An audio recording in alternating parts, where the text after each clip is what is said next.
একটা বাচ্চা কিন্তু 24 মাস যখন তার বয়স হয়, 24 মাসে সে কিন্তু মোটামুটিভাবে 50টা শব্দ মনে রাখতে পারে। যখন তার বয়স 3 বছর হবে তখন কিন্তু মোটামুটি 200 শব্দ সে মনে রাখতে পারে। এভাবে যখন গ্র্যাজুয়ালি বাড়ে আর কি। আপনার বাচ্চার বয়স যখন 5 বছর হয়েছে, সে একই সাথে 2-3টা ভাষার শব্দ মনে রাখতে পারবে।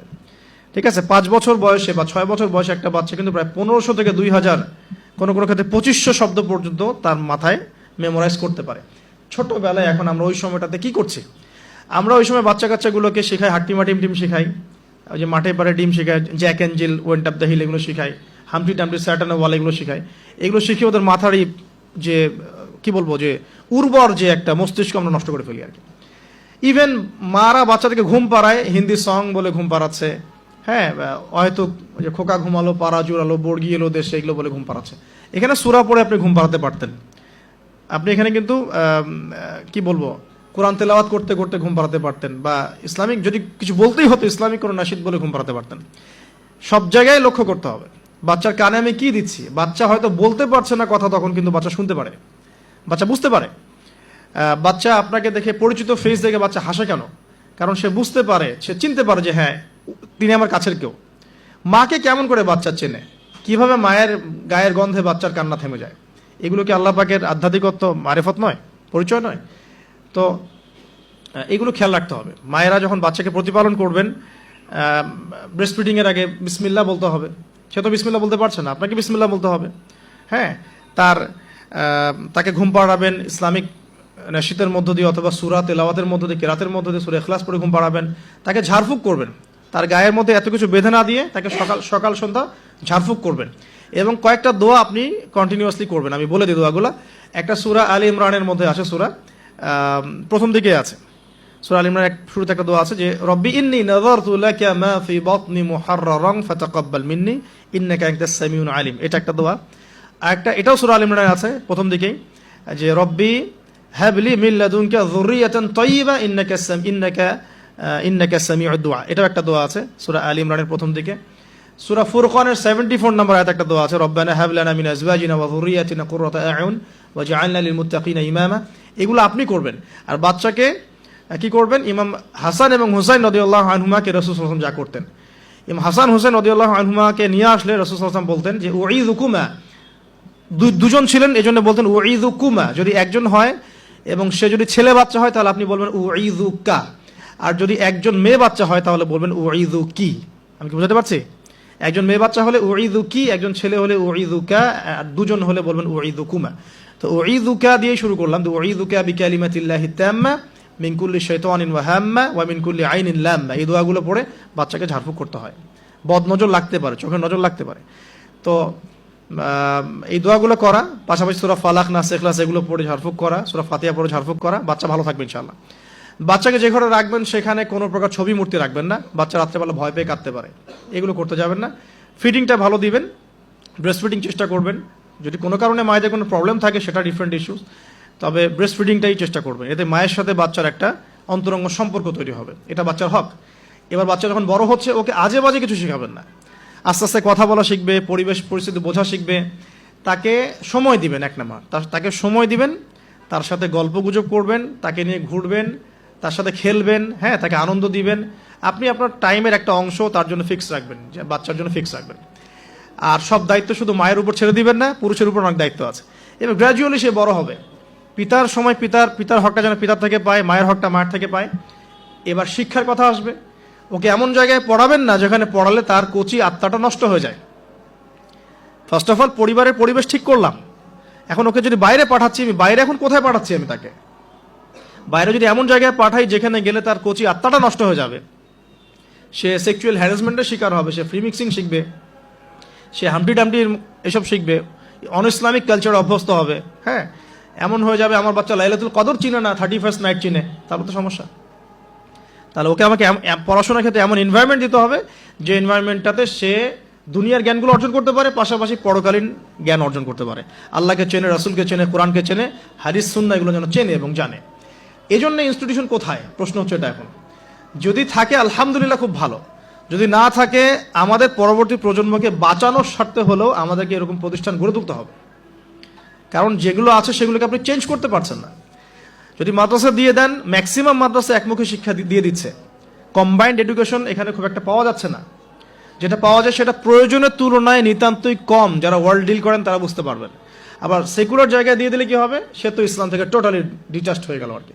তো প্রতিষ্ঠানের রিফর্ম করতে হবে, অথবা নতুন করে গড়ে তোলার চেষ্টা করতে হবে, বা সিলেবাসে পরিবর্তন আনার চেষ্টা করতে হবে। এরপর যখন সে কৈশোরে যাবে, দেখবেন শৈশবের বীজটা ভালো ছিল, কৈশোরে ইনশাল্লাহ আপনার বাচ্চা টিকটক প্রজন্মের মতো হবে না ইনশাল্লাহ, কিশোর গ্যাংয়ে যোগ দিবে না ইনশাল্লাহ, ওই যে 8, 9, 10-এ পরে সিগারেট খাবে না ইনশাল্লাহ। 8, 9, 10-এর মেয়েরা তো অনেকে জেনা করে সতীত্ব নষ্ট করে ফেলছে না এখন, এরকম হবে না ইনশাল্লাহ। একটা পয়েন্ট বলতে ভুলে গেছে, মেয়ে বাচ্চা যদি হয়ে যায়, শুরু থেকেই পর্দা শেখাতে হবে। বড় হয়ে পর্দা করবে এই কনসেপ্টে যায় না, ফ্রম ভেরি বিগিনিং তাকে পর্দা শেখাতে হবে, এবং তার ব্যাপারে খুব বেশি সতর্ক থাকতে হবে। কারণ কাছের মানুষদেরকে দিয়েই মেয়েরা কিন্তু এখন সেক্সুয়াল হ্যারাসমেন্টের শিকার হচ্ছে, চাচার দ্বারা হচ্ছে, কাজিনের দ্বারা হচ্ছে, মামা দুলা ভাই ইত্যাদির দ্বারা হচ্ছে। সো এগুলো বাসার মধ্যে অ্যালাউ করবেন না। আমি তো বলি যে মেয়ে বাচ্চাকে কার কোলে তুলে দিচ্ছেন সেটা তো সতর্ক থাকতে হবে আপনি, কার কোলে বাচ্চাকে তুলে দিচ্ছেন। কারণ ম্যাক্সিমাম মানুষই তো পর্নোগ্রাফিতে আসক্ত না এখন। ওর কাছে তো বাচ্চা কিছুই না, বাচ্চা মানে ওর কাছে একটা বস্তু, ও তো বাচ্চাকে পেলে ওটা করে রেখে দিবে একেবারে। এটা হচ্ছে না অ্যাভেলেবল এখন। সো বাচ্চা মেয়েদের ক্ষেত্রে আরও বেশি সতর্ক থাকতে হবে। প্রয়োজনে মহিলাদের স্বতন্ত্র মাদ্রাসা গড়ে তুলে সেখানে আপনার মেয়েকে পড়াশোনা করান, এবং আপনার স্ত্রীকে সেই মাদ্রাসায় দায়িত্ব দেন। আপনার স্ত্রীকে সেখানে কাজে ইনভলভ করেন, যেন সে মনিটর করতে পারে। আর সিসি ক্যামেরার কোনো বিকল্প নাই, রাখতেই হবে এখন এই যুগ চলছে আর কি, সিসি ক্যামেরার কোনো বিকল্প নাই, রাখতে হচ্ছে। ঠিক আছে? তো বাসায় কাদেরকে এক্সেস দিচ্ছেন, কাকে দিচ্ছেন না, পুরো বিষয়গুলো ঠান্ডা মাথায় ডিল করে আপনাকে আগাতে হবে। মেয়ে বাচ্চার ক্ষেত্রে অতিরিক্ত সতর্কতার কথা আমি বলছি আর কি। আর ছেলে বাচ্চার ক্ষেত্রে সতর্ক থাকবো কেন, বাইরের পরিবেশ তো আর আমার বাড়ির মতো না।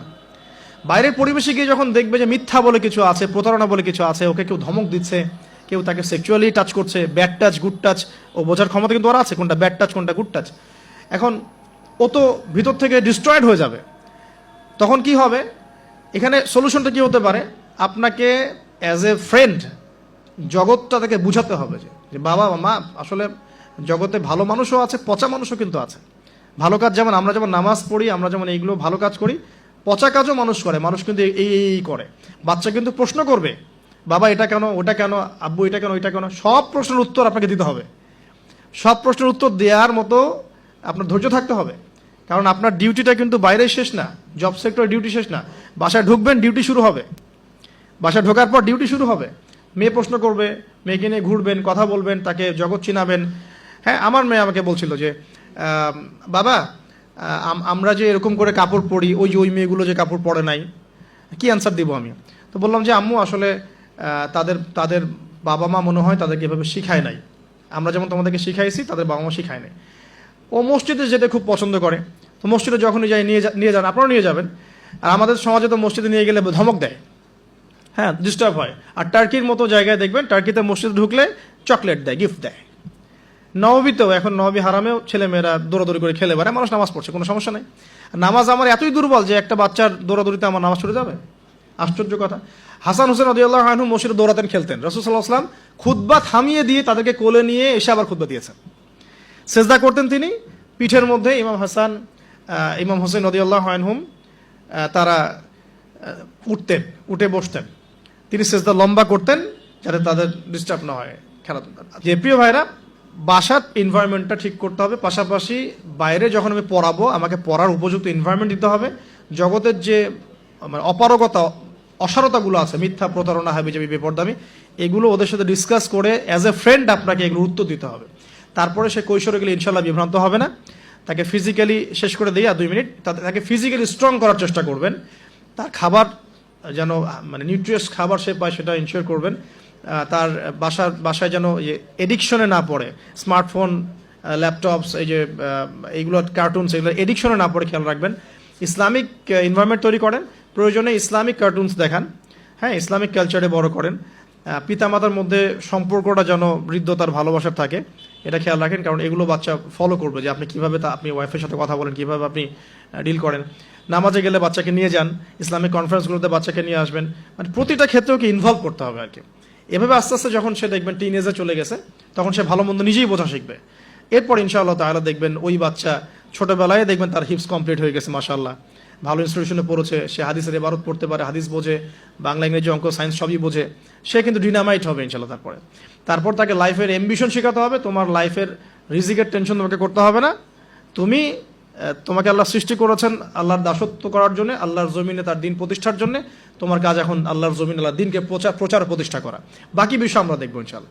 এভাবে কি পিছন থেকে সাপোর্ট দেন, ইনশাআল্লাহ তাআলা দেখবেন সে এই উম্মার নেতৃত্ব দানকারী যোগ্য নেতা এবং ইমাম হিসেবেই বড় হয়ে উঠবে ইনশাআল্লাহ তাআলা। আমরা দোয়া করি, রব্বানা হাব লানা মিন আজওয়াজিনা ওয়া যুররিয়াতিনা কুররাতা আ'ইউন ওয়াজআলনা লিল মুত্তাকিনা ইমামা।